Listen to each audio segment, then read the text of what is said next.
What's a jingle you can sing right now? You can literally go to a party and a DJ will play, you know, dance. Yeah, right? So it's like, it wasn't just the visuals, it was the soundtrack behind it. How come for a Gen Z and a millennial, the two popular acts that you guys remember are alcoholic acts? It was fun. Cowbell, and we back in primary school we used to joke with that. So if maybe you say something to someone and they shut you up, then they come like cowbell. For keyboard, yeah, I feel like their songs hits the market and influences us to be 100%. It was happening, people hopping on it, and then the book promoting the sound, not necessarily the sound itself. I'll sit and watch TV. I'm not watching a channel that, yes. So if they run a YouTube ad, which it's like when you turn on your Netflix again. It's the information necessarily. Like, you just want the information about what are you selling to us. Okay, this and this and this. But must we always dance? Because people would say it too, but are they buying it? We're back again with another episode of Mad Conversations, and as you know, this season, every episode, we come your way with the people who have been in the room and done the work that we're discussing, the jingles, music and advertising, your favorite ad, my favorite ad. And we've spoken to several people. You've heard from the producers themselves, you've heard from the artists themselves, those who composed the ads. We've also heard from the regulators. But there's a question that lingers that we have not really got into, I believe, which is, does it really work? And so today, on this episode, we are going to hear from these people that the ad were made for, who were not in the boardrooms, who were not in the creative sessions that when the ad was being made. But to start with, we went to the streets. We spoke to several of them. We met them on the streets. We discussed with them. We asked them if they recall your work, if they recall the ads that we all recall. Most of them did. Some of them didn't. But we brought two of them into the studio from two different generations. And I believe that every brand manager listening understands why the different generations are quite important to the conversation. Because in Ghana, the two different generations are more like two different countries. And I'm sure you'd hear it's on the conversation. And so I have with me here Raymond, who is a millennial, and I have here with me Mawunya, who is also a Gen Z. Today, we are speaking to the people the ads were made for. After the street interviews, we'll get back to hearing the conversation.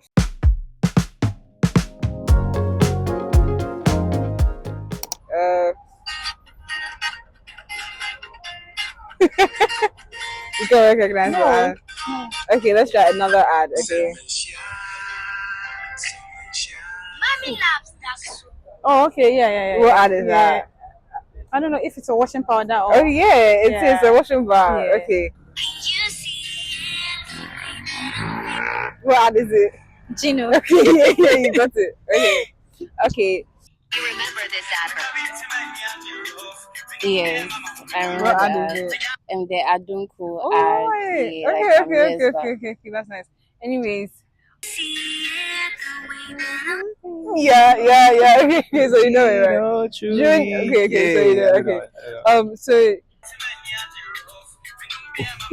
do you remember it? Yeah. Where's the what Is product? I don't go. Yeah, it is. Okay, you got it.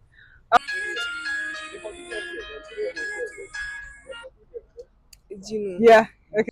Sun is shining, the day is burning up. It looks like, I don't know, this washing something. Sunlight. It was sunlight. Yeah.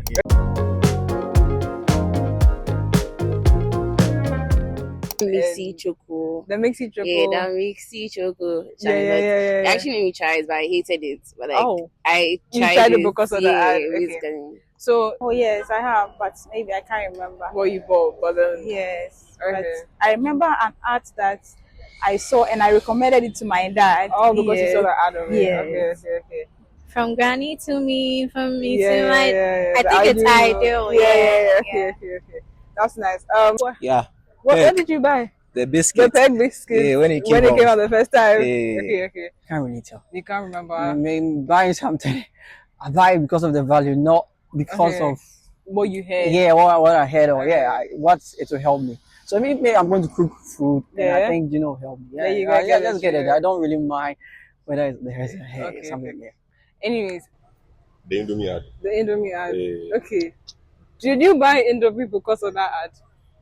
Oh yeah. You did. Yeah. You bought Indomie because you heard the jingle from that ad. Oh yeah. The song was nice. Can you sing the song? No, same the Gino. You bought Gino because of the. Yeah. I was any brand. I walk into the shop and I'm like, I want something like tomato paste, or I want any tomato paste. It's Gino you're getting. It's Gino I'm getting. Yeah, so from what I said earlier, if it wasn't for that ad, I wouldn't have known there's a milk called Ideal. So they are really important. Alright. Yes. The sounds that come with the ads are important. Yeah. Okay. So yeah, of course. Okay. For me, I'm a content creator and also I edit videos. So that one is because something hook. That audio hook. Yeah. It just brings something, and makes you feel home, something like that. So it communicates. So it's important. Yeah, it's very important. Okay, Yes, it is. So if you have an advert, you have to put a jingle in there. Yes, because right now that's what is helping us buying from. You see, right now it's like most of the influencers are helping most of the brands to do like ads and all that. And because like, for example, maybe I'm an influencer and I like you, because of that, I would like to try the product from that particular company. And if it's nice and I'm trying to wear something, I remember that you heard that somewhere, you're gonna buy it. Yeah, I'm a bit curious, so I would buy for the first time because of what they are saying in the ad. Yes. Yeah. The society. Why do you think that? Well, you're trying to put out a trend. Yeah. Trying to put out something that would, for instance, the whole Gino ad came in years ago. Yeah. But anytime I hear it, or anytime I move into any shop, I'm still, anytime I'm going for a tomato paste, I know I have to go in for my Gino. And no other. I feel like, it's very important because as a company starting up, at least some things like this would have to help push the company and promote the whatever brand. So I think it's very necessary to add jingles and whatever.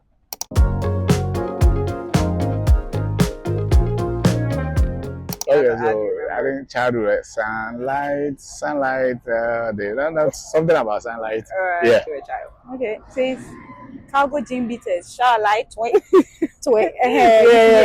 ad, it was so nice. Yeah, there's this certain one.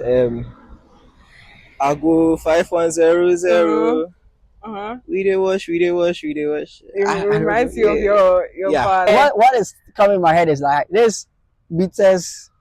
Charlotte way. It was this Obolo. I was a kid, but I remember that one. I used to remember the cowbell song. Our milk. Yeah, that one. That's the one you remember. I've forgotten. I think they used to have a whole song for it, but I've forgotten. They did? Yeah. Ooh, okay. I've forgotten. I don't. Yeah, there are no jingles. I don't remember any. Okay. Because of right now. Right. So the mixy choco. Oh, okay. So the mixy choco is what comes to your head. Yeah, the Gino ad. The Gino ad. My childhood. Yes, the sunlight. The sunlight ad. one. Yes, it was so like it felt good hearing them and then singing along. Just for context, these two very amazing people I have with me, there's an age gap, but I'm not going to mention it. But I'm not going to mention their specific ages. But one is Raymond is a millennial, and Mawunya is a Gen Z, right? And so, and it's important for the conversation we're about to have, so that you understand contextually how ads or jingles, as we've been discussing, have affected generations over the years. So, ladies first, right? Mawunya, what's a jingle you can sing right now without thinking? Sing. I don't go flamenco. You know, that's my favorite jingle. I actually hate it. You hate it? Yeah. Why? It's annoying. Why is it annoying? Because they kept playing it over and over again, like every day, every time. And I don't know, but it was on every channel. GTV, TV3, like most of the channels you would really run to when it's time for ads, the first, and they always end with it. So I didn't enjoy it so much. Hey, my admin, we are in trouble though. So it's what I'm hearing right now is an issue of ad fatigue. Was it annoying in the beginning? No. It got annoying at some point. Yeah, at some point. How long would you say you heard it for? Was it over a period of 3 months, 6 months, or a year? Or was it like a whole year every time you turn on your TV, I don't go family? I think it was like a whole year. It was even like a whole more. year. Wow. And that started getting irritating for you. Yeah. You remember the ad? I don't go. Yeah, I do. Okay. When was the first time you heard it? I can't You remember. can't. But when was the last time you heard it? I can't remember. You can't remember either. You remember the ad? Yeah. You remember every single line of the ad? No, not exactly. But you know the catchphrase. When was the last time you heard it? I can't recall entirely, but probably maybe like 2018. 2018. Thereabouts. Were you also impacted negatively as Mawunya was? Not really. It didn't really affect me because at that time I wasn't really watching TV as much at that time. Is there a reason why?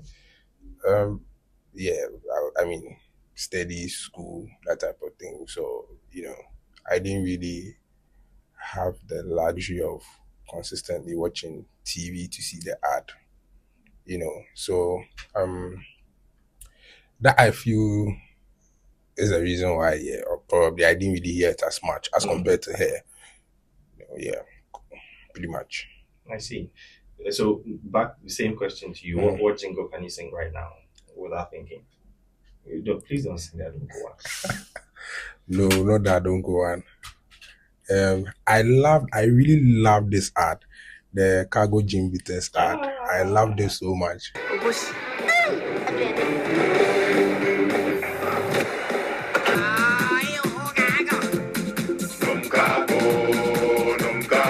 Was it the TVC itself or the song that drove the ad? Or what was it for you?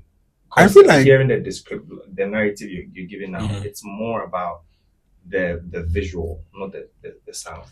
No, I feel like both. Both. To be honest, I feel like both because even out of not seeing it on the screens, like you can literally go to a party and a DJ will play, people dance. Jump Yeah, right? so it's Exactly. like it wasn't just the visuals, it was the soundtrack behind it. I think the person that did that from the soundtrack to like the creative direction, like A1. Well, thankfully, the person that produced the ad, we had him seated right in the seat. Oh, right. Uncle Fred Chambers, Freddie Ma. He like told an us OG. he told us the whole story about it, Mm. and the Chinese guy, how they got in, the person who directed the ad and all of that. So it's quite refreshing hearing you say that, and it's also quite refreshing hearing you talk about Adonko because we interviewed Yao Stone in our last 2 episodes as well. It begs the question right now that how come for a Gen Z and a millennial, the 2 popular ads that you guys remember are alcoholic ads? Okay, I think probably they really went hard on the marketing, like pushing the adverts on not just, I don't think just TV, but I think on radio too. And then maybe at like those times there wasn't social media, so it's like whatever sort of entertainment you have to rely on is either like TV or radio. So you don't have an option, you eventually see it. So that's probably how it sort of, maybe let me say, stick to our minds. Yeah, I think so. Yeah.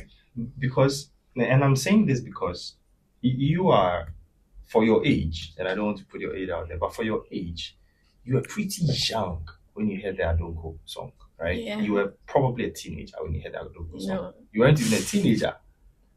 You weren't a teenager at all. No.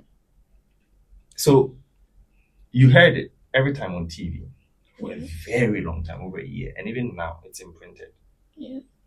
Do you think it's had any form of effect on your on you at all?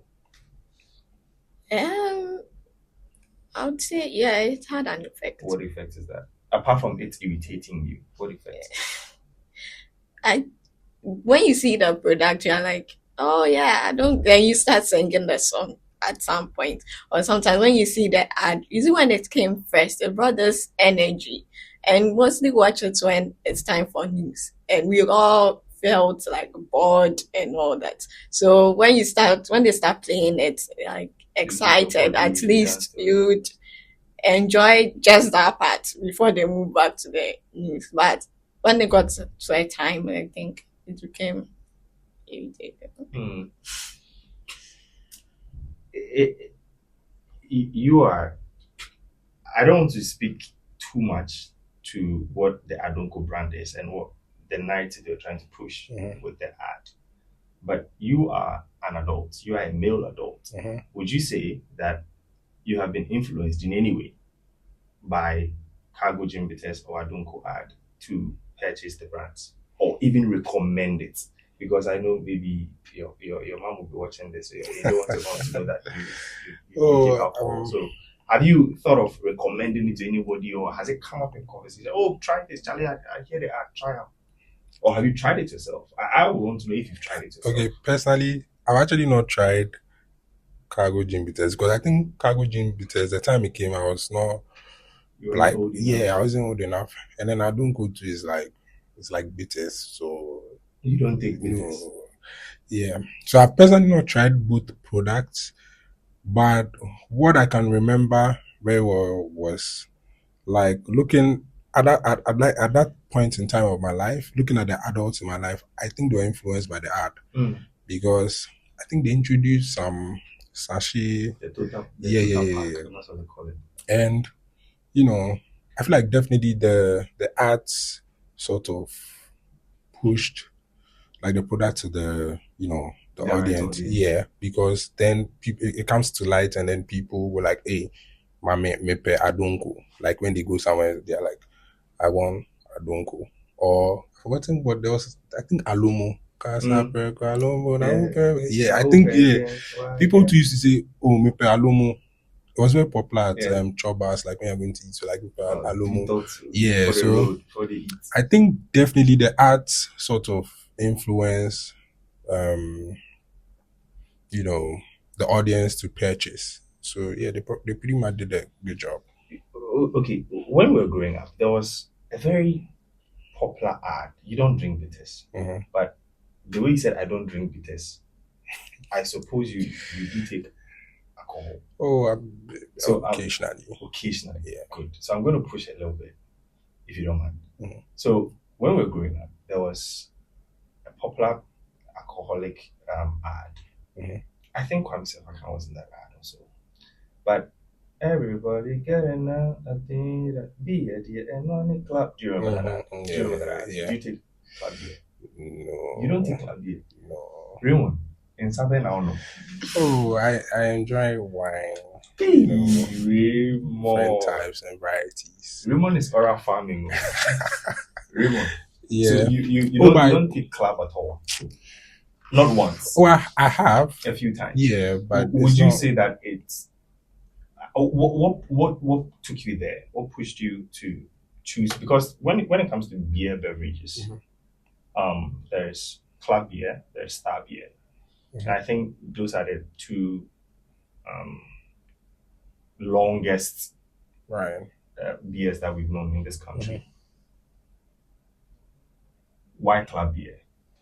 All right. I think it's because it's the premium beer in Ghana. So it has nothing to do with that. No, not entirely. I feel like it's just like, you know how there are some products that are just like OG stamped, like, you know, that like, okay, if you are going to have a beer, it has to be club beer. It's not an ad, by the way, but yeah. Yeah, club. If people see this thing and you want to give us something, you won't say no. Yeah, but yeah, that's from my perspective. That's how I would see that narrative being pushed to me. So it's not. I don't think it's because of the ad per se, but I think Club too, they do like frequent ads. Yeah, they do. So maybe along the line, I think their most recent one was tailored towards. In fact, I can't really remember. I think it was tailored towards like football or something. I think they were running this Charlie campaign where they were trying to target very young corporate people, whatnot, like middle-aged guys and all of that. Yeah. So I think with that, it sort of gets the younger guys, especially like at sports bars, maybe when there's a game. I think that's when beer sort of comes in handy. So yeah. Yeah, speaking from experience. Has any, I mean, we've spoken specifically to certain brands. I'm sure you remember the Indomie ad. You can sing it. No, I don't remember. Okay. I'm not going to be specific because it's like we are giving the brands a lot of leverage. But has any jingle or any music advertising pushed you to make a purchase? Like you enter the shop, to buy to purchase something. You look on the shelf, there are options. You set your eye on one of the products and immediately you're like, oh, I'm going to get this. And maybe later on you think about it and realize that, I got this thing not because I thought it was a good product per se, but I'd heard the name several times and so for recall purposes or if whatever influence, you purchased it even without knowing. Indomie, we're eating Indomie before the ad, but I think that made me get it more because I think the words in that's like it your way or something like that. Indomie your way.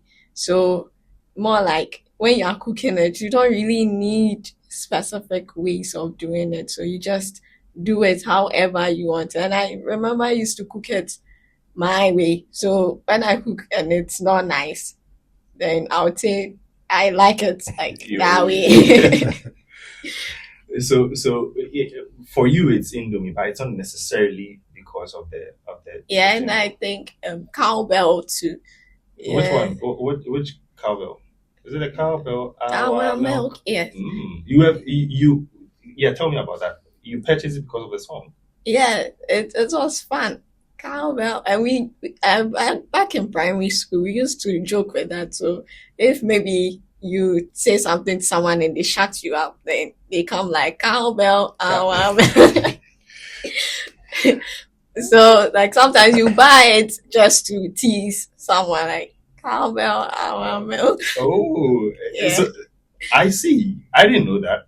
Yeah, I think that was what we used to do in primary school. So sometimes when you come home, you just want to tease your siblings with it. So like just buy it on the way and just come and do cowbell, our milk. And you know they mix the milk with just water just to get the white. Yes, sometimes because you are doing it in the ad, you also want to do it at home. Yeah. It's interesting. Raymond, how about you? I think most recently Kivo. Kivo, what's that? Yeah, that definitely has influenced me in purchasing Kivo. Really? Like, hands down. I'll just go and see Kivo and I'll be like, yeah, that's the product. That's the right one. Why? Yeah, because I don't know. Their ads are quite catchy. And their songs, I think they have the Kivo Hot Pepper Show one, and then they have a Kudus one too, right? Yeah. So you get the Gary mix. Is that what they call it? The one for soakings. Yeah, exactly. So for keyboard, I feel like their songs, it hits the market. It hits the market and influences us to purchase 100%. Wow. Yeah. That's quite an interesting insight because I think Kivo have done very good in pushing their products to the masses. I didn't quite think that their jingle had made that much of an impact. And so hearing this is very insightful. But is there any brand that you don't use, but you know the jingle, but you know that this product, not alcohol per se, but Okay. there's an alternate product, and so when you go, let's say, let me use it for example, like you know the Kivo products, you know another brand, let's say, there is this other Gary H&H. H&H. Yeah. Okay. Let's say there's H&H, there's Kivo. You know. This is an example. You know the Kivo ad, but you're still going for H&H. Is there? Do you have any products like that? Not that I can think of on the top of my head. Yeah. Mawunya, how about you? The now Nido. So instead of like getting the cowbell sachet, you can just get the Nido. Yeah. Oh, so even though you know cowbell, when you go to make a purchase, you know cowbell, but now you've outgrown the whole phase of buying it to tease someone. So you're going for Nido instead of cowbell. Yeah. Why? I don't know. Did you feel like right now you're a big woman, you are old, so Nido is premium. Cowbell is more childish. Yeah, now they are focused on their coffee. I think their milk is kind of, now they don't really promote their milk so much. I see the coffee. So I would rather going for Nido. Yeah. What I'm hearing is you are very driven by marketing or product advertising. So the way a brand markets their product influences your buying decision. Is that what it is? Yeah, it does. And then packaging. Does it give you some level of trust in the product? I want to understand the dynamic. Yes, it does. But now they are moving on to the influencing side. So I really get convinced when you see certain influencers. Like who? I don't want to mention names. Okay. Some particular influencers use certain things. Then you get, I think that's actually good. Or sometimes how it looks also, like the packaging also attracts. Like Nido, I've not really seen any ad from Nido. I don't remember one. But it feels premium to you. Yeah, like the way it looks so yellow and like it just looks nice. I don't know. So there are tiered influencers, right? Yeah. Like there are the big ones. Like I can mention Mama Brown, Acrobato. They are top tiered influencers, right? And there are the social media influencers that we know who have large following, right? Yeah. Are you more influenced by the top tier influencers or the social media influencers who are more within your age group? The ones within my age group. The ones within your age group. So if Nana Mamibra is selling Kivo to you as much, you are not drawn to it as much as the gentleman who does the Kivo song. There's this guy who was doing a lot of ad for Kivo on TikTok. I don't even think it was an ad when he started. It was just, I think he was just creating content and it blew up. You're more influenced by his content than those of... Yeah, not the ones with my age group. I think that's, but the older ones, I think I just can't really relate with them. Like the way you would see Mark Brown would definitely be different from the way I would see. So the way my mom might see Gisela is different from the way she will see maybe Mark Brown. Again. And so, vice versa. So the way you would see Gisela would be very different from how you see Mark Brown. So I would rather get influenced by probably Gisela over, then my mom would get influenced by maybe Mark Brown. But I don't think Gisela can really convince my mom to purchase something. That's interesting. So is it the same for you? No, I think for me, I'm influenced by both, but I think it depends on the product. So, let's see Mark Brown like this with Hisense.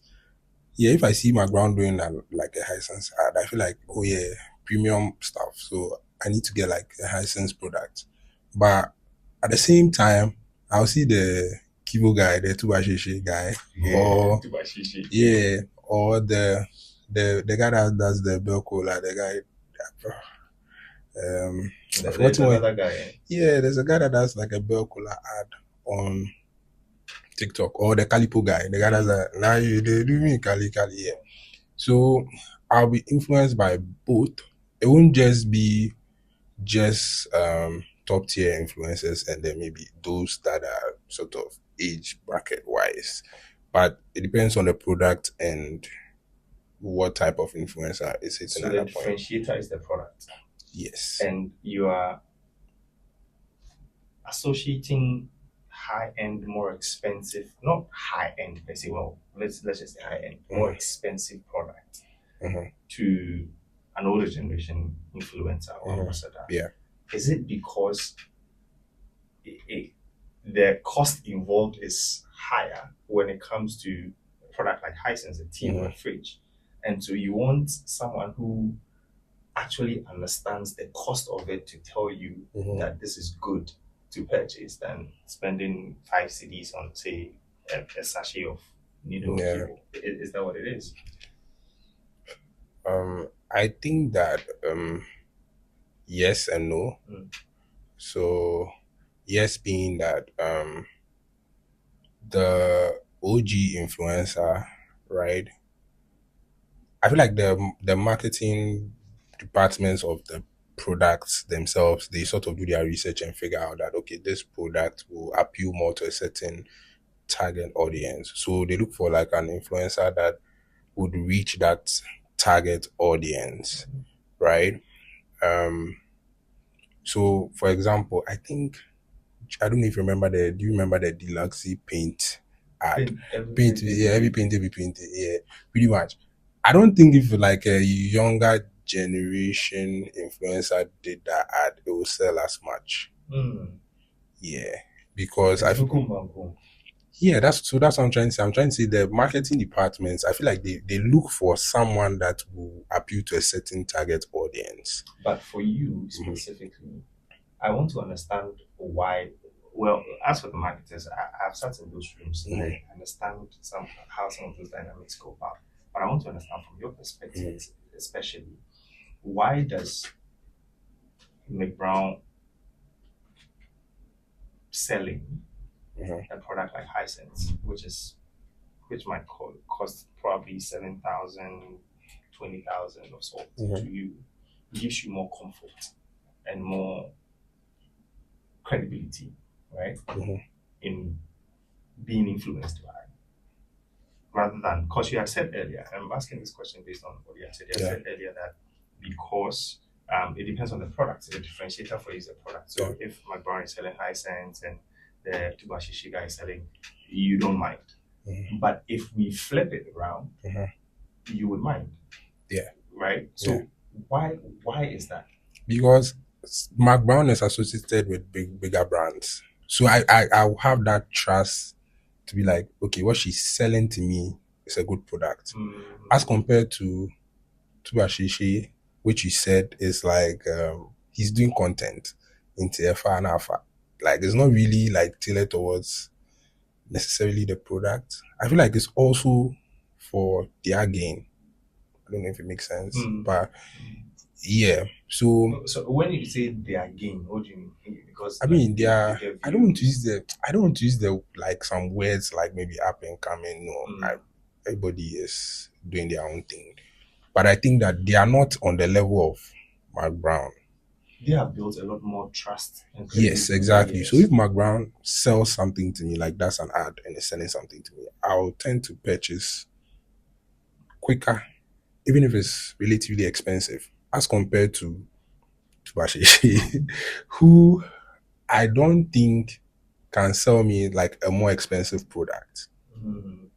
Yeah, because based off of his track record, I'll look at, okay, what brands has this person worked with? So if, let's say, Tubashishi starts marketing for, let's say, Piva, right?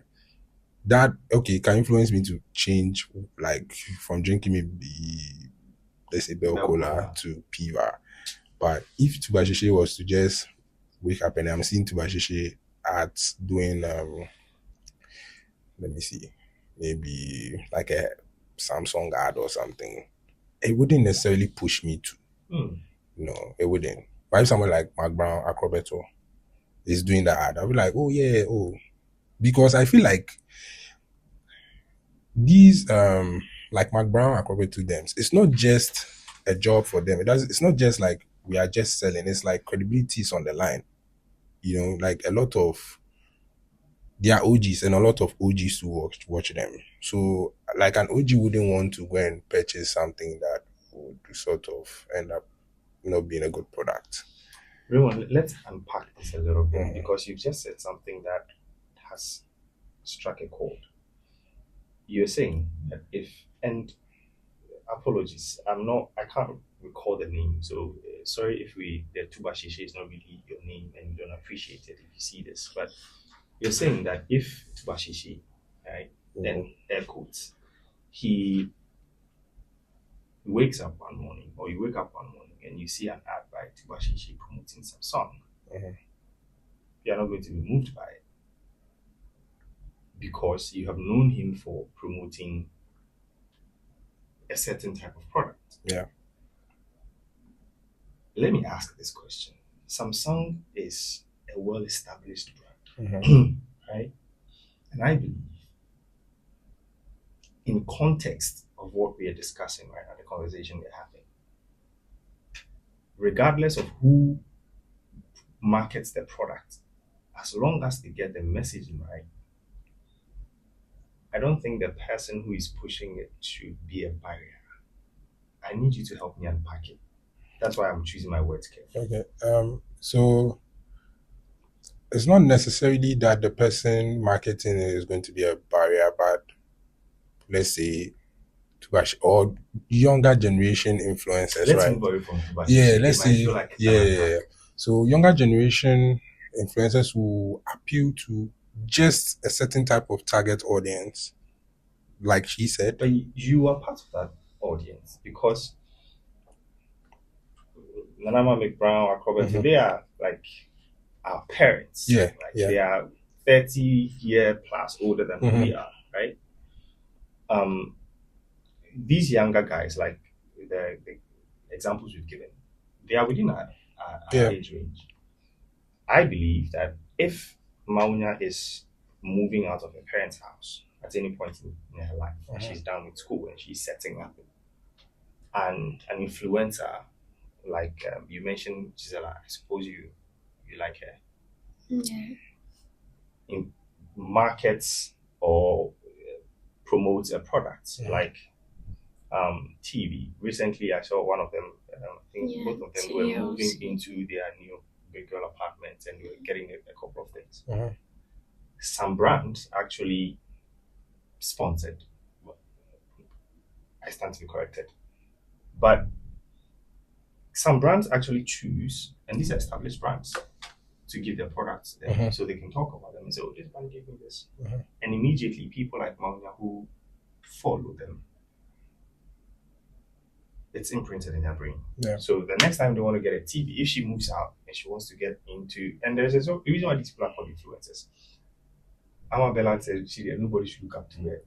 She's not a social media for anybody to look up to her. So, but for the purpose of the conversation, and then the truth of the matter is that people do look up to her. Yeah. People want to be like her. Yeah. So if someone like Mawunya has moved into her own big girl apartment and she wants to get a TV, I think that easy recall would come. Oh, you know, when Amabella moved into her new apartment, she got this product. I think I should, maybe she might not be able to afford it, but the brand recall, what a brand has achieved is the recall that most times brands go for. All right. Yeah. So again, I'm trying to push a bit on this bit because I the purpose of the conversation is to get insights. a lot of most brand marketers are listening to this. Mm-hmm. What you have said, I'm sure a lot of them will find very interesting. Mm-hmm. And so I want us to unpack it a little bit. We'll move away from it, but I want you to tell me how you feel really about some of these dynamics. Okay, so for me, like I said earlier, is yes and no in the sense that if Princess Belland was marketing something to me, I'll purchase. If McBrown was marketing something to me, I'll but purchase. It depends on the product. But yes, exactly. So it doesn't also entirely mean that if Princess Belland was to market maybe a product that I deemed is, let's say, relatively more costly, I would not purchase. But then I was looking at it from the point of view that maybe our parents, the OGs, will not be so much influenced by yes. So I think that was the point I was trying to, drive at. Yes. But it's not like I wouldn't necessarily purchase because, I get that. I think that, and it's the reason why for agencies, well, now these days most agencies have influencer managers, people who actually list influencers and they have categorization. So back in when influencer marketing started, we did this tiered influencer kind of thing, like I mentioned earlier. And there are the tier 4 people who like movie extras who just come in and do things. So I do believe that they know what they're doing. Like I said earlier, I just wanted us to push a little bit so we can uncover that insight a bit more. For you,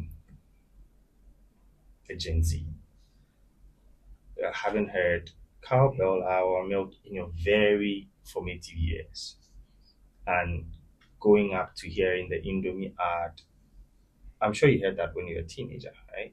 So, Indomie. The Indomie. Or was it around the same time you heard the Cowbell ad? No, I think I recently heard. You recently heard the Indomie.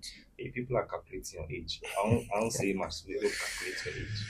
But this question that I'm about to ask, I want to understand essentially what an music advertising or the music in any advertising should feel like to influence you, and same for you, right? But I want to throw it to you first. What do you think right now, if any brand is supposed to influence you to purchase the product, what do you think should be the thing that would get you? I feel right now, as I said earlier, we are more focused on these influencers and other people influencing our purchasing decisions. And that has to do with, so not necessarily music. So I don't really need any music to push me to buy a product. Recently, Amabellan said something about a drink. I think it's alcoholic. It was a sound. People are using it. Do they recognize you or something? I've forgotten the brand she mentioned. But you realize that people started purchasing it. And some people would hold it and then use the sound. So I'll be pushed more on like who is using it. Yes, who uses this. And as he was saying earlier, I think now our parents, the older generation that would be looking up to Mark Brown and the OGs in the industry. She pronounces her name McBrown. McBrown. I like it so much, so I like to maintain McBrown, and I'm a McBrown. McBrown. So when you are looking at now, our parents are not buying things anymore. We are the new generation. So because the Gen Z, I think the older Z should be like 28. Yeah, if I'm right. Yeah. So the oldest Gen Z. The 20. 30. The oldest Gen Z is turning 30 this year. Okay, so 30, you should have your house. Not should. No. Sorry. I didn't mean it that way. Mawunya, Raymond, you get a house. No, not like that, but They should have like purchasing power. yes. So 30 should also be interested in a paint, like painting their homes and all that. So it's actually depends on how they use it. So we have we have lifestyle influencers, we have content creators who use like maybe tech. They are based on tech. So if someone who influences this whole tech creates content on this tech product, and I see the person using or recommending a Samsung, I think that would push the older person to buy it.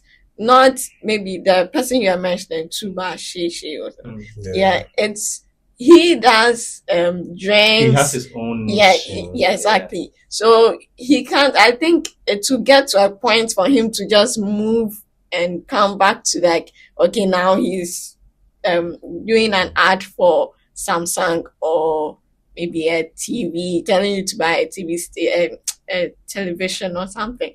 I think, yeah, so that I would look at how the person is coming. So if Gisela, lifestyle influencer, moved into her apartment and she's updated, okay, I bought these curtains from this place and then I got this TV. I know that long run I'll get an update on the TV. So she creates content of her life. So maybe in the next 2 years, 2 to 3 years, if that TV, so that's like, oh, so it's his fault. It didn't keep so long. So I'm not gonna buy it. Exactly. Or maybe she tells you, oh, okay, the warranty had not, so I got a new, oh, okay, the warranty works. So I think that's what to push me and generation. So 30 Gen Z should be buying things and probably would not need McBrown or Acrobat to and you see that ad, the Laxi acrylic paint and I will not like that. I have a very interesting flow question, but I want to take I want to have your take on it. I think she made very solid points.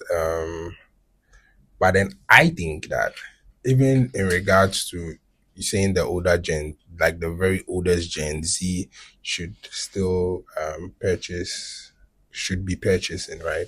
I think that regardless of the ability to have access to influencers to do the marketing, it would still make sense that they still use the traditional way of advertisement as well. So in that sense, the music will still play an important role because still radios function. Radios have like a no disregard to people that take Trotsky, but yeah, people taking Trotsky will listen to radio, right?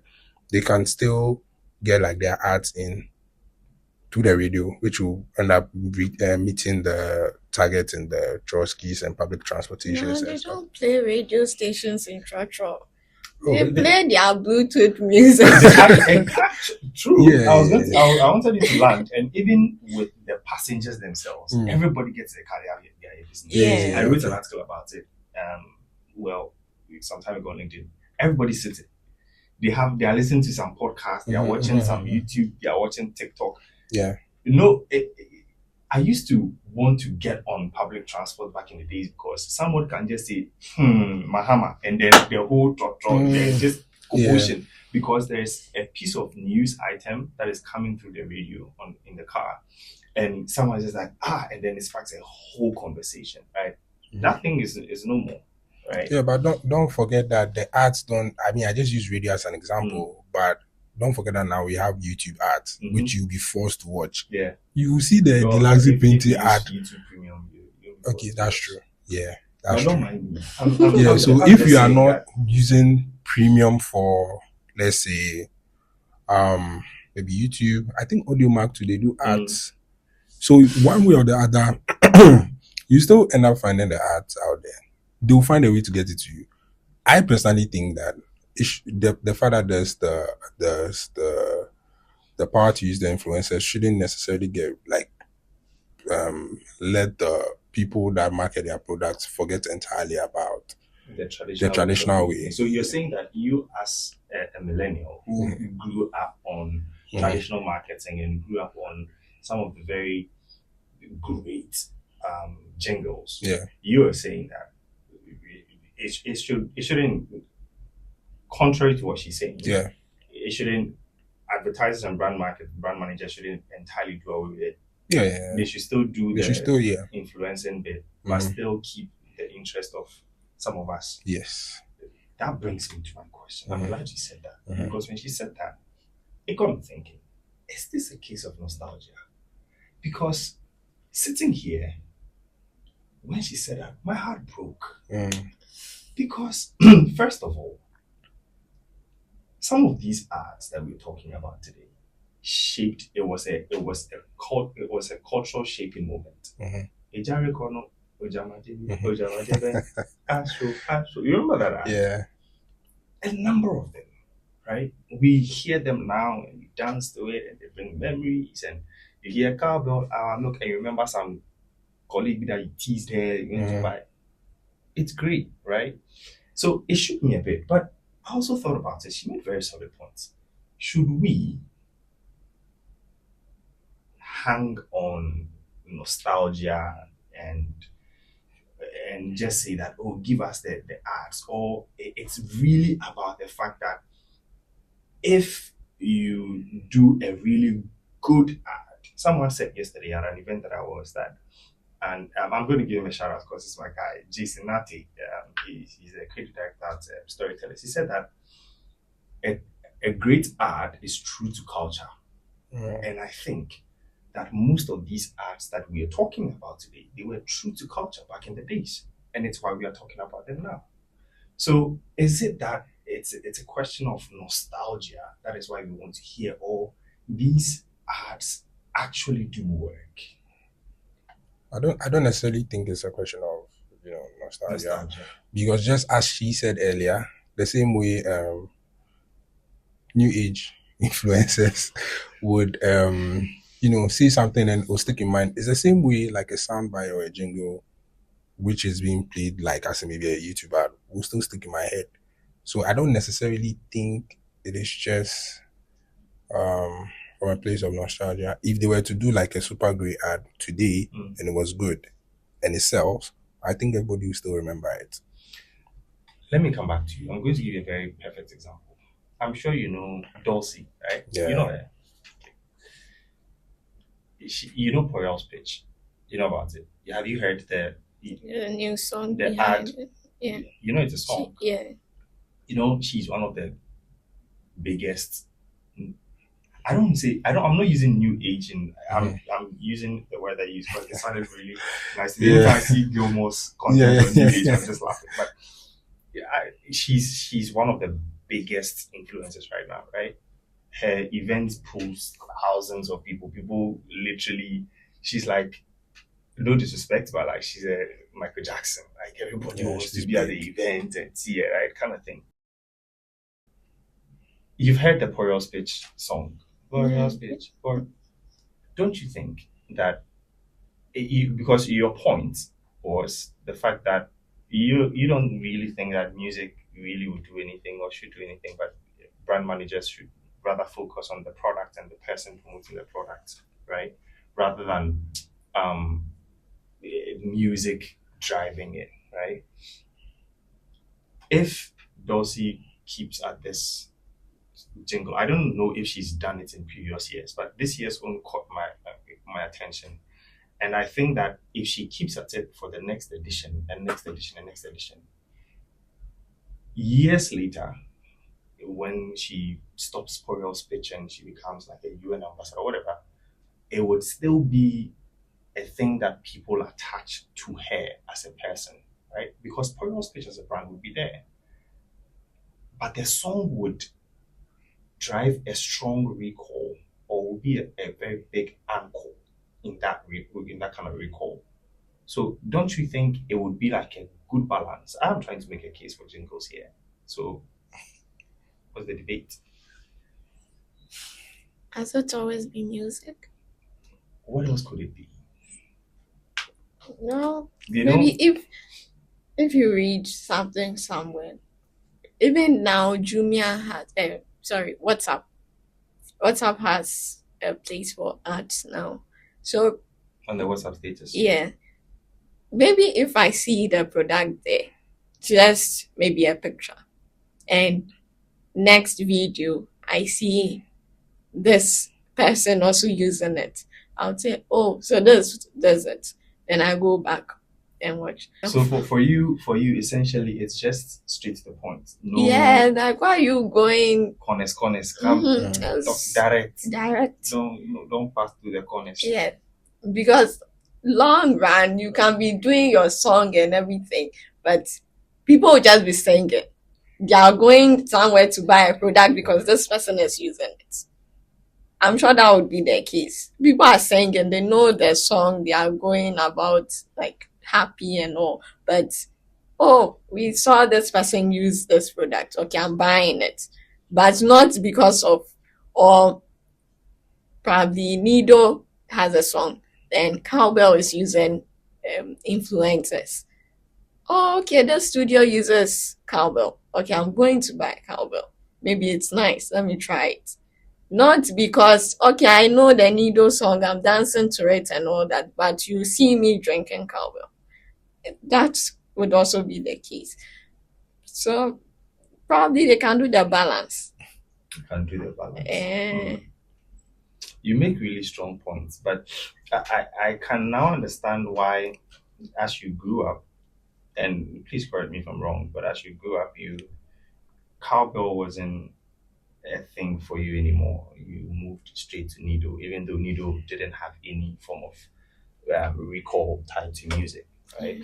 But you had asked a question about why music. There are a few things that bring people together. Music is one of them. Yeah. Right? It's music, it's politics, it's religion. These three things. Most times when you go to when you sit in creative rooms with advertisers and brands, they'll tell you some of these things. It's like it's a giving, right? And so music is one of those things that bring people together, and it's why we had Carnell here telling us, he gave us a whole neuroscience breakdown as to what music does to our brain and how we process raw information differently from information with music, right? There's a bouncer in the brain that filters out raw information. So if someone tells you, oh, buy one, get one free, it's information, it's registered, but it's not going in there.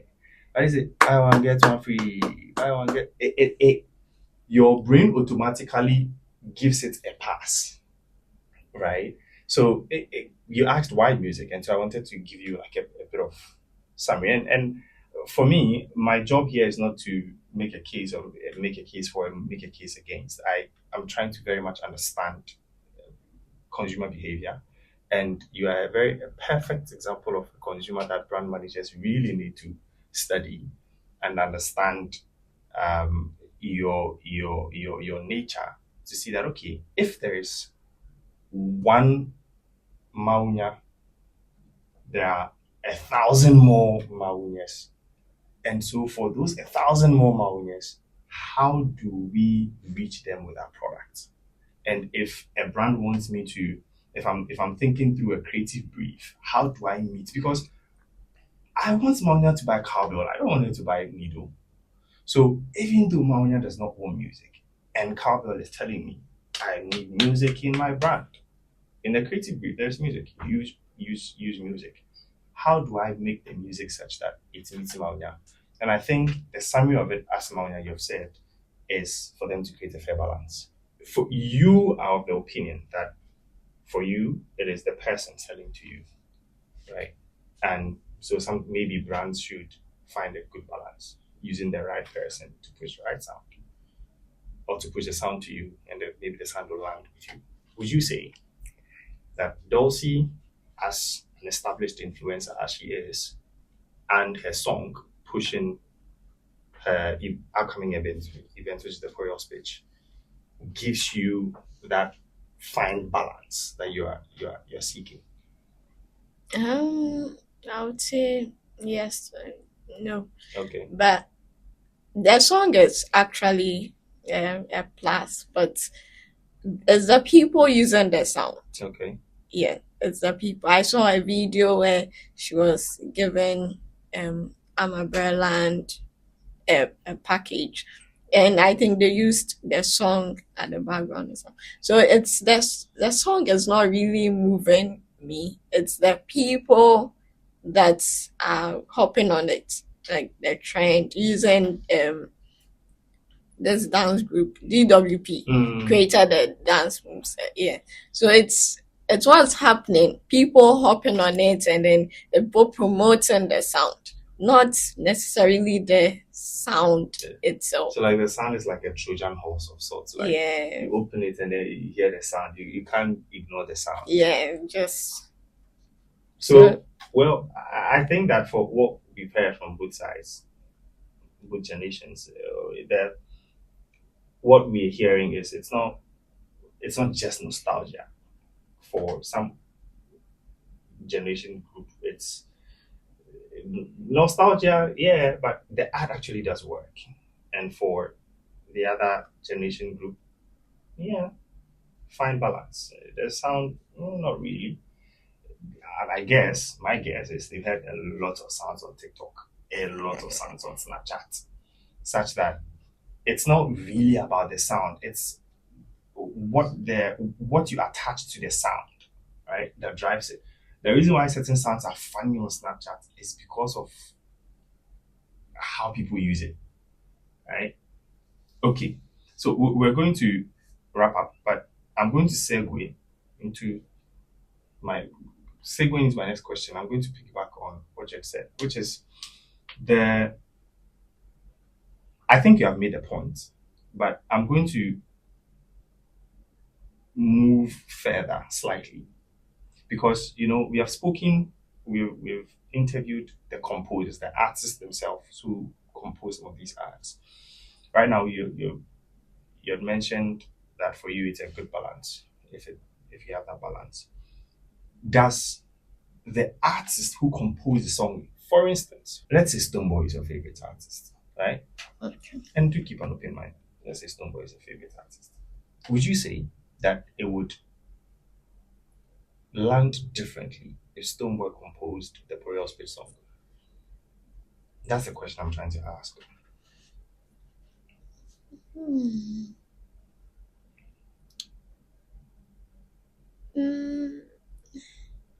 Kind of. Yes and Or Black no. Shade? Do you like Black Shade? Yeah.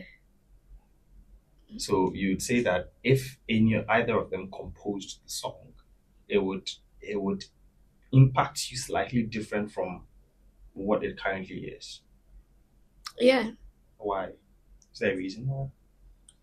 Because of the people involved. And that would also dwell on the people promoting the song, the people that would use the song. So I think it's going to be the same. Mawunya doesn't like foreplay. Mawunya doesn't like foreplay. Mawunya is just Charlie. Let's get on with it, right? Yeah, it's because if Mm-hmm. Stonebwoy sings his own songs, he also goes out there to look for people to promote the song. Mm-hmm. He doesn't just say, okay, I sang. Okay, there are people that really, really like Stonebwoy. But for the song to trend, it's the people doing it, like the Kakalika dance. Mm-hmm. It's there. But I think they brought a video from some old time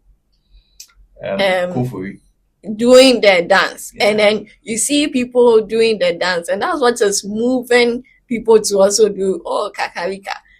I bet you if they didn't do these things, the song, yes, people going to a song, that kind of thing. But it's the people doing it, and then the dance move, and not really the song or the person who sang it. I think it's the same. I really like Mawunya and the insight she's giving us today. Raymond, what about you? I have a different take. Tell me. I think, the artist can play like an important role in making the song big, and in turn, like making the ad bigger. So An example is Azonto Fiesta. Sarkodie. Yeah, I think. One more. Yeah, exactly. You know, I think Sarkodie jumping on that song made the song popular and in turn help sell Fiesta condoms. Yeah. So yeah, I think honestly, in my opinion, if any of the big three in Ghana, maybe with Blacko or some like Kiddy, all those people, they can really play like an important role. Let me put you in the hot spot, on the hot seat right now. You know, you've mentioned Kiddy, you've mentioned Sarkodie, all those people. You know, in recent times they've done ads for some of the brands that they are ambassadors for. Do you remember any of those ones? I think Kwame Eugene did. I Don't Go Next Level. Yeah. Do you remember the song? I don't remember the song, but I think he played a huge role. Okay. I would argue that Kwame Eugene song, the I Don't Go Next Level, first of all, didn't match up to the, and I'm saying this because of the next question that we're going to deliberate on, but it didn't match up to the Flamenco, I Don't Go Flamenco song, right? My bias, maybe Kwame don't come for me, but that I Don't Go ad, it tops it for me, right? But back to the question, Kim Promise, he did a song for First Bank Ghana. All these brands that we've mentioned your names. Anyway, we don't remember them, do we? I don't think we even knew them. We knew about them. Unless you were really in the industry, I don't think it had that much reach. Yeah, I think also it's because it's based off of different years when those ads came out. So if you realize when like Azonto Fiesta came out, that period in time doesn't match of social media. So there wasn't too much like information overload. It's like we see it on the TV screens, radio, like we hear it on the radio. But then now, if Kim Promise is doing, let's say, EcoBank ad, right? Even though it could be that the song is a great song and everything, but then like there's also like so much information overload. And like she said earlier, it will boil down to like the preference of the individual. And the promotion. Yeah, exactly. So, I think it's different times, different seasons, the way like marketing has changed over the years. Is there any difference between an artist you love doing an ad and an artist you don't know doing the same ad? I think I'm reframing the question because if we all love Blacko, I love Blacko, but I don't think that if Blacko did I Don't Go and landed, it might not. It might not. Maybe because of the rhythm of I Don't Go, because it's more high life. Blacko is more contemporary pop, Afro pop artist, right? So the question is that, is there any difference at all? Is there any difference? Let's use a typical example. I Don't Go. We didn't know the house done until recently myself. I didn't know the guy who did that song. I was like, I've got it. And then my research, I found him. I had to speak to him. Right? And apparently he's a great meet. He's an artist, he's a genius. He had won Mentor 6. But because of record deals and whatnot, he couldn't. Yeah. But he has great songs. He's gone on to produce great jingles for a lot of brands. When we went to his studio, he was producing jingles for. He told us, and I think I can say it because he told us we aired it. He's producing jingle for GFA for the World Cup coming up. We've done jingles for a lot of brands, Massive Beaters and all of that, right? But there's someone who is not a mainstream artist like the people that we know. And hence my question. Okay.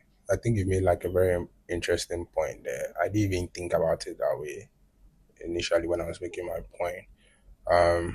So in that light, I can see that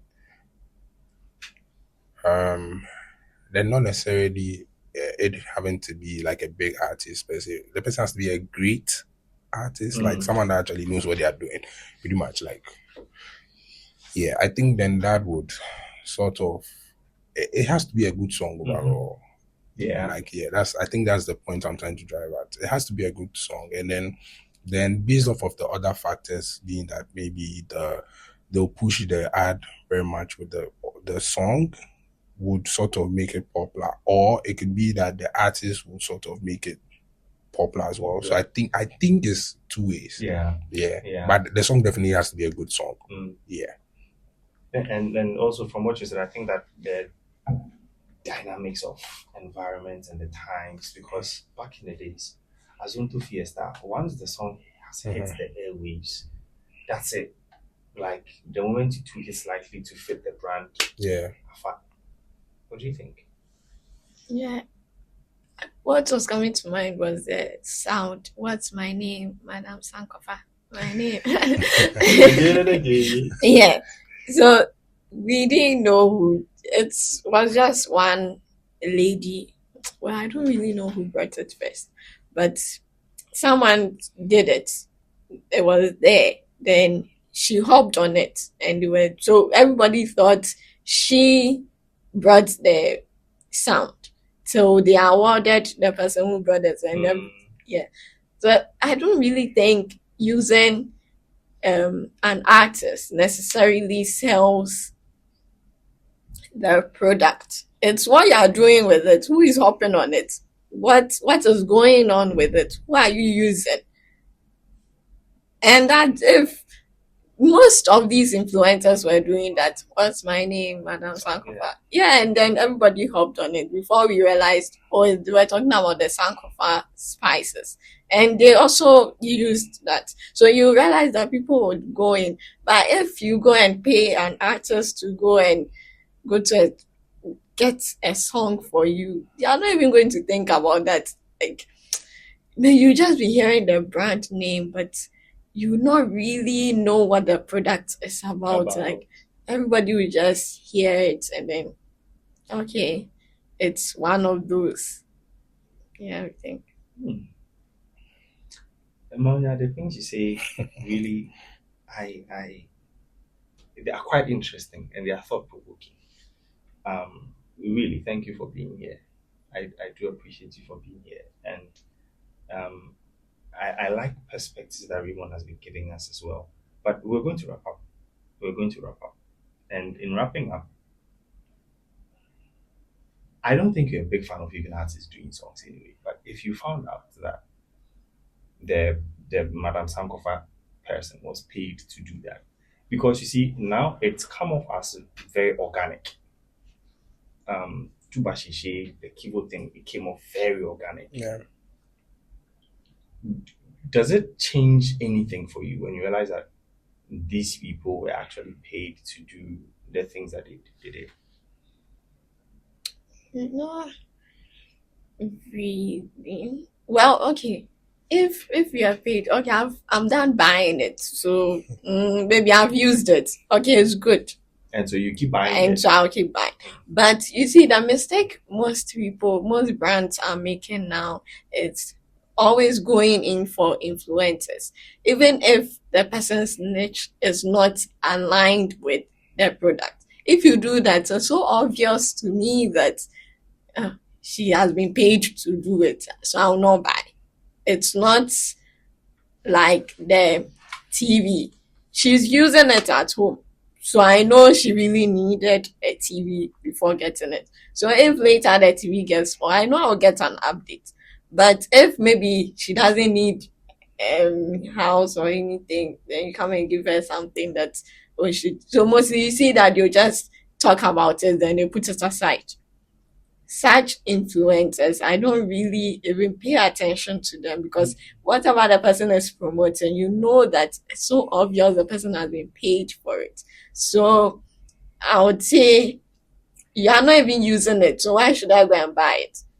Maybe unless someone else says that, I used this and it was really good, so I would want to use it again. That's when I'll go in and go and buy it and say, okay, that's very good. So what I've heard right now is that the ad funnel for you specifically is more UGC or user-generated content,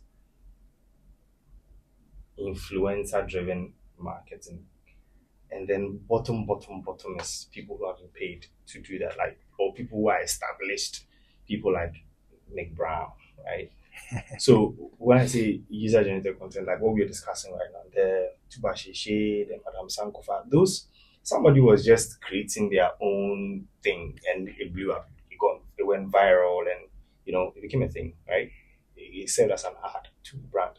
And then there's the influencer bit that that Amabella needed this, she moved to a new place, and then the brand gave her a TV. And it's sort of an ad, a promotion, but it's very subtle. And then that if my own auntie comes to stand on TSA, Madam High Sense, I'm here, that she's been paid to do it. For you, that is the tier, the layers for you. Yes, but she's been paid to do it. It should relate to, is it something she would use? Yeah.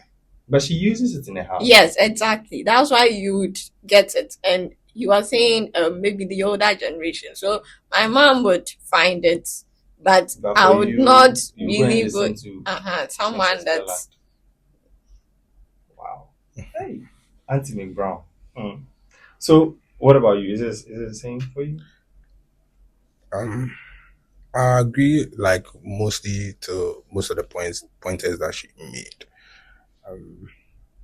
Maybe I'll just add that once again, traditional advertisement still works 100%. There are still people that are still looking out for that, regardless of it not being necessarily heard on or seen on just TV, because like I said earlier, there's still like YouTube ads, audio mark ads, like there are ads everywhere pretty much.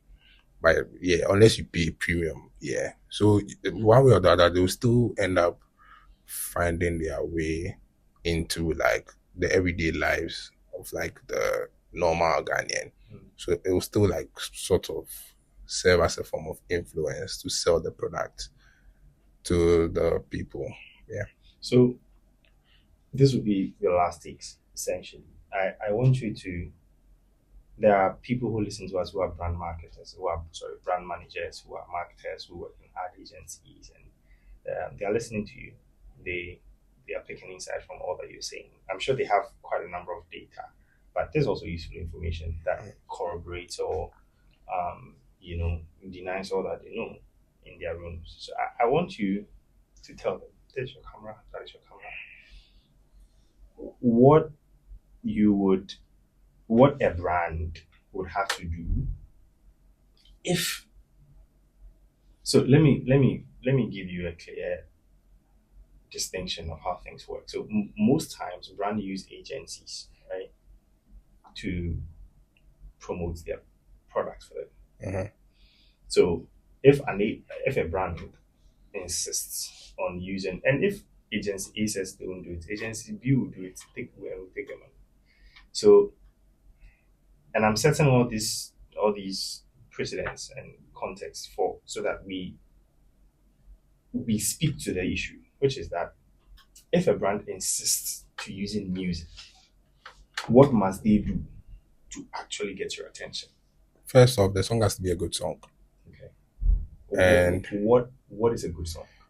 Oh, it should just be nice. Like it has to appeal to not just one type of audience, but everybody. Because that song is not necessarily created for just a particular like set or target audience, unless maybe the product is just tailored towards like maybe Pampers. It's for kids, so parents and kids. So maybe just that what's it called? Target market. If it's a good song, right?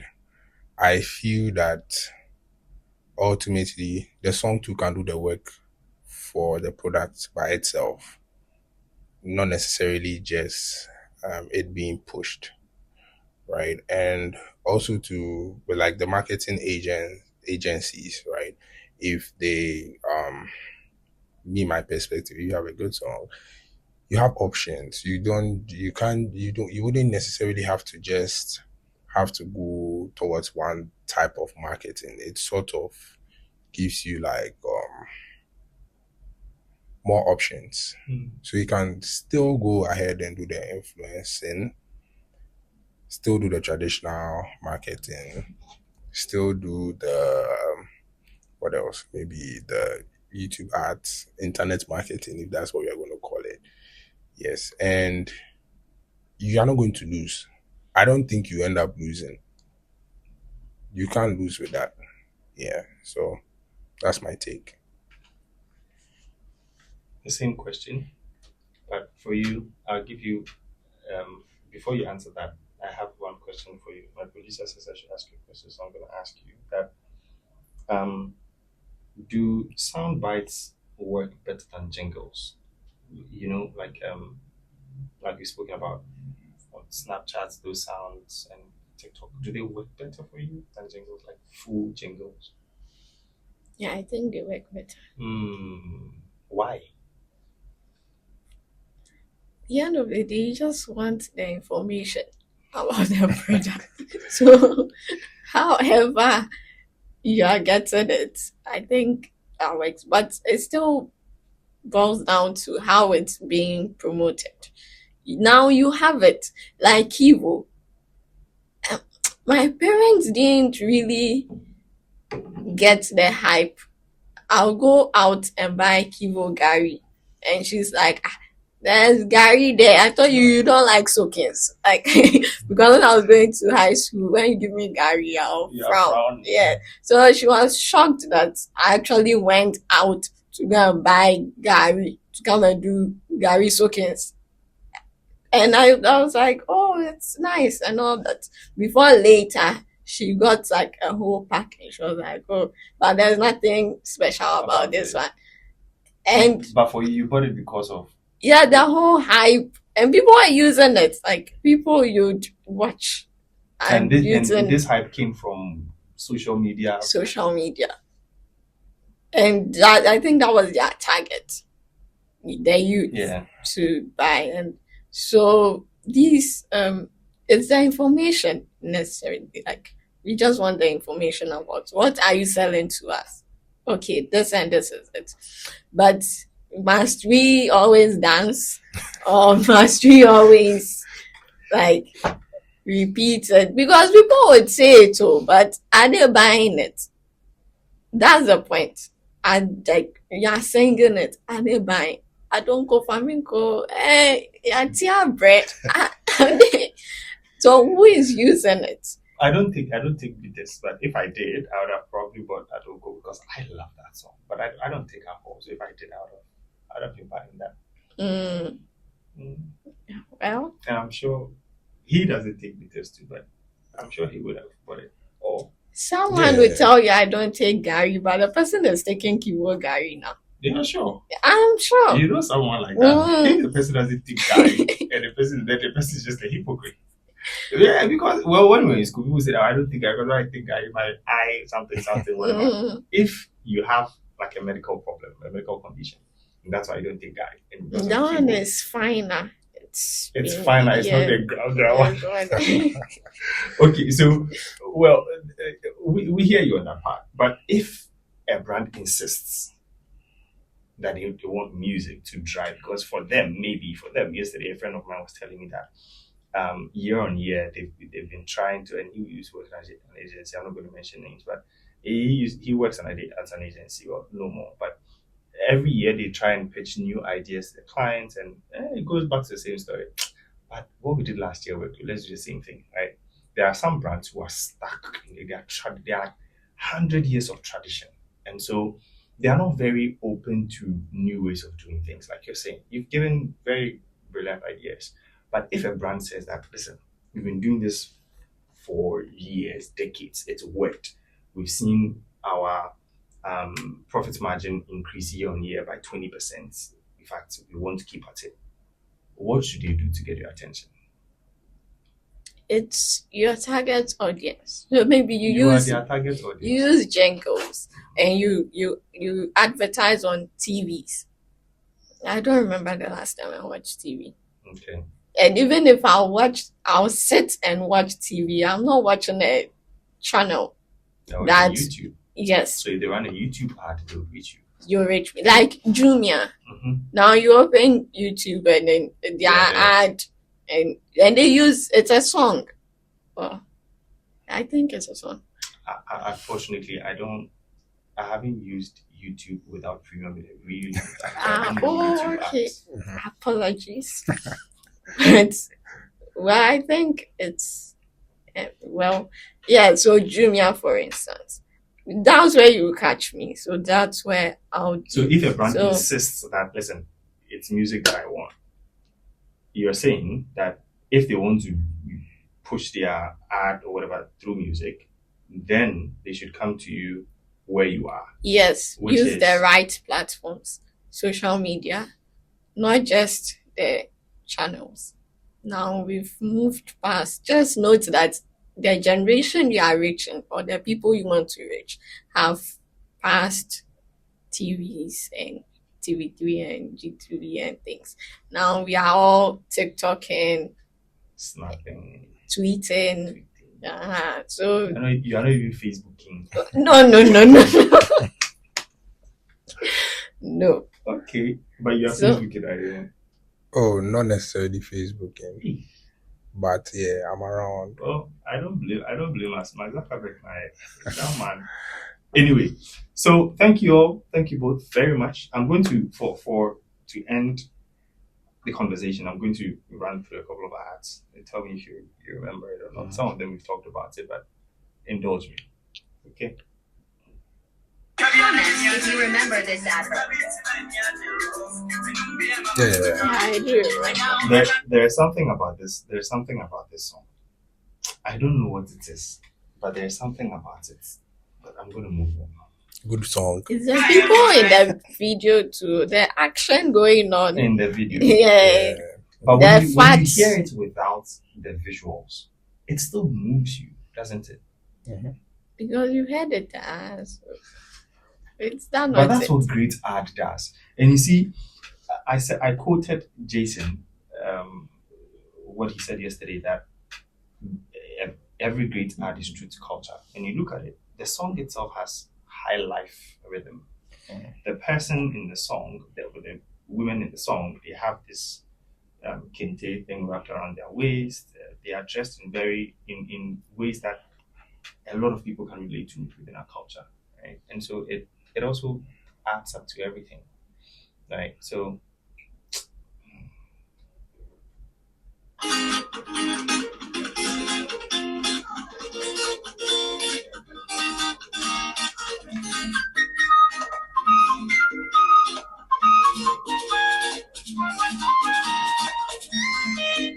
Is it MTN? Okay.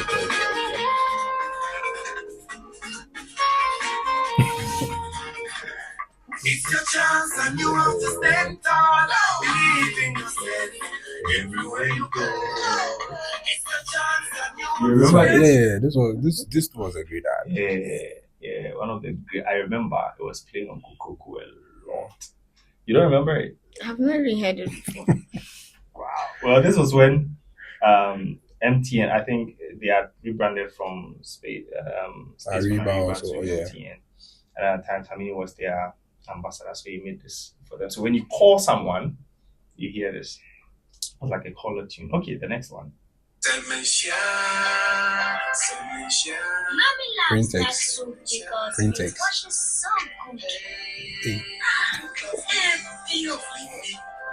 Me and my friends love that because it smells so good. Key soup. But I love that because it does my pocket good. You remember?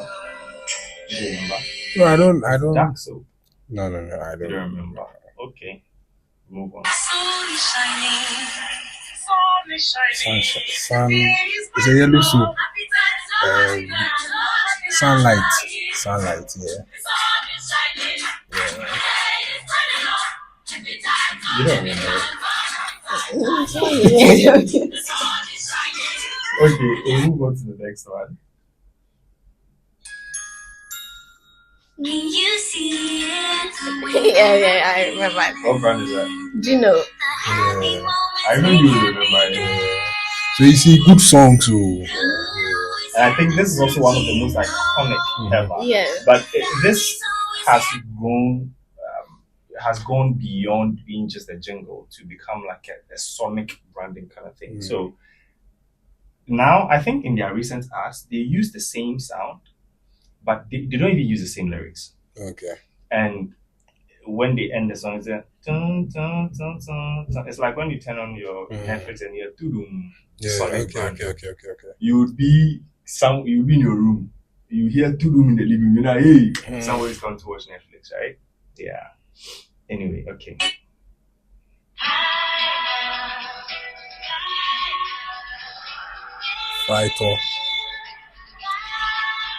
Vitamilk. Okay, but this was before they started doing chocolate and this was just pure Vitamilk. Yeah. You don't remember it? You've never heard it. From granny to me, from me to my daughter, one milk remains ideal. Throughout the generations, it's richer and creamier, nutritious, delicious, ideal. It's ideal for me. I think it's because of the lyrics, so I'm guessing it's ideal milk, right? But I don't really know it like so. Yeah. If you didn't hear it with the name, you didn't have known that it's ideal milk. But yeah, it's ideal milk.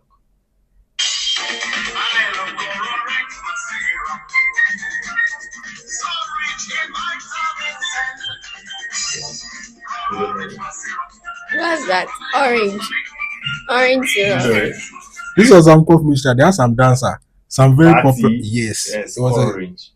Orange black syrup. Fantastic ad. Yeah. Wow. So the dancer he's talking about, Party, he was he was our dance god Lloyd. Yeah. Shout out to the OG. Shout out to the Party. And then the last one.